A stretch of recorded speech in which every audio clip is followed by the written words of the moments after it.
Speaking of paradise, one of my favorite little local places, the Lewis and Clark Caverns State Park, was Montana's first state park.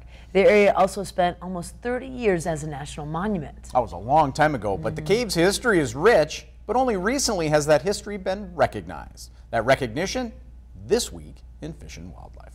This Week in Fish and Wildlife, sponsored by your local Montana Toyota dealers. Thursday morning, time once again for This Week in Fish and Wildlife. We're on the road at Lewis and Clark Caverns State Park.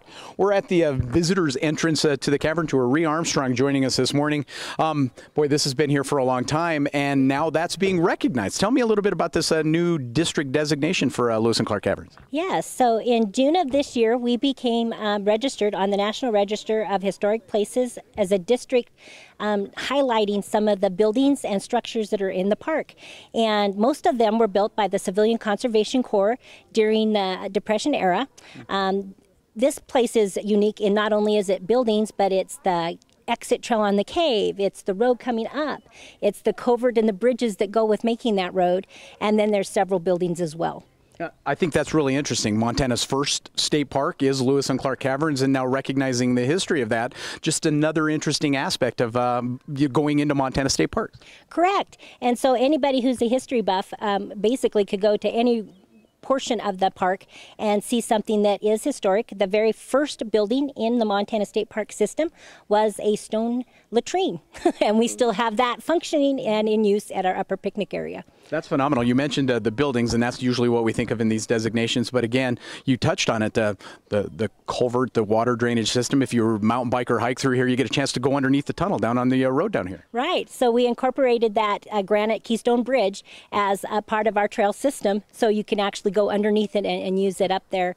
And things are really well preserved. So it's really neat to see how long all these things last. What does that really mean for Lewis and Clark Caverns State Park, having this distinction and having this district designation? You know, I think that our staff always knew and had that heartfelt connection to history, but I think that that's trying to expand it out to everyone.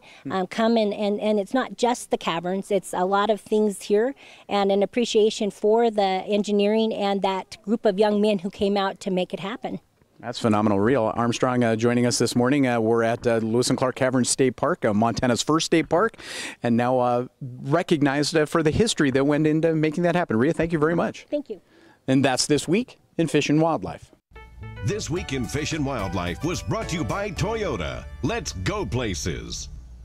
Just as a reference, by the way, Lewis and Clark Caverns became a state park April 22nd, 1938, Montana's first state park, formally dedicated May 1941. Wow. Absolutely true. This is fascinating. So many interesting bits of I didn't realize. information in there. 1908 was actually named a national monument. Then it was turned back over to the state in the early 30s. That's when it became a state park. But it was actually a national monument for a period of time. If you haven't been to Lewis and Clark Caverns, you have to check it out. And you saw the little tunnel in there. Go walk the little trail system out there. There's some beautiful trails to ride and walk around out at Lewis and Clark Caverns as well. I love it. Plus, the tour of the caverns is second Plus to the none. tour of the caverns. Are they still doing the holiday They tours still do the when you do the they candlelight? do candlelight tours. Yep, that comes up so over cool. after it closes around the Christmas holiday. Very, very cool. Fun stuff. Thank you for that, Chet. Nice work. Yep.